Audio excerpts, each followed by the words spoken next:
क्या तुम भी रोज रात को सोने से पहले खुद से ये कहते हो कि कल से मैं पक्का अपने सपनों पर काम करूंगा और आज के बाद कभी भी गेम नहीं खेलूंगा, लेकिन वास्तव में तुम्हारे साथ इसका उल्टा ही होता है।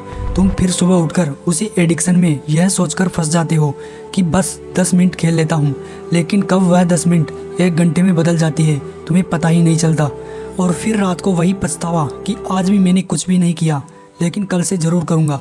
अगर तुम्हारे साथ भी सेम ऐसा ही होता है तो तुम अकेले नहीं हो। आज लाखों स्टूडेंट्स और यूथ इसे गेमिंग एडिक्शन के लूप में फंसे हुए हैं। अगर आपको भी इस लूप से बाहर निकलना है तो सबसे पहले यह समझना जरूरी है कि आखिर ऐसा क्यों होता है कि हम 6 से 7 घंटे बिना थके गेम खेल सकते हैं, लेकिन अपने सपनों के लिए 30 मिनट भी फोकस नहीं कर पाते। तो चलिए स्टेप बाय स्टेप इसको समझते हैं। असल में होता क्या है कि जब हम गेम खेल रहे होते हैं तो हमें बार बार इंस्टेंटली रिवार्ड मिलते रहते हैं। कभी मैच जीतने का रिवार्ड तो कभी लेवल अप होने का रिवार्ड। और इन्हीं छोटे छोटे रिवार्ड की वजह से हमारे दिमाग में डोपामिन नाम का न्यूरोट्रांसमीटर रिलीज होता है, जिससे हमें खुशी मिलती है। लेकिन यह खुशी कुछ पल की होती है, जिसे शायद कुछ दिनों बाद हम भूल भी जाते हैं। और हमारा जो दिमाग है ना, उसी खुशी को बार बार पाने के चक्कर में इसमें फंस जाता है। लेकिन जब यही बात हम हमारे सपनों के लिए किए गए स्ट्रगल की करते हैं तो उसमें कोई इंस्टेंट रिवार्ड नहीं मिलता। जो भी मिलना होता है वो महीनों या सालों की मेहनत के बाद मिल पाता है। लेकिन हमारा जो दिमाग है ना, वो इंस्टेंट रिवार्ड के चक्कर में फंस जाता है और आसान रास्ते को चुन लेता है। तो सवाल अभी यह आता है कि आखिर कैसे हम इस जाल से बाहर निकले और अपने सपनों पर काम करें। इसके लिए आपको ओनली 5 स्टेप को समझकर ईमानदारी से फॉलो करने की जरूरत है। तो नंबर 1 पे आता है द टेप। अब जब भी आपके मन में गेमिंग का विचार आने लगे तो आपको भी अपने मन को यही बोलना है कि बस 10 मिनट और अपने काम पर फोकस कर दूं, फिर गेम खेलूंगा। क्योंकि ऐसा करने से 10 मिनट बाद गेम खेलने की इच्छा पहले से काफ़ी कम हो जाती है और तुम अपना काम जारी रख पाते हो। नंबर 2, अपने ट्रिगर्स को आइडेंटिफाई करो।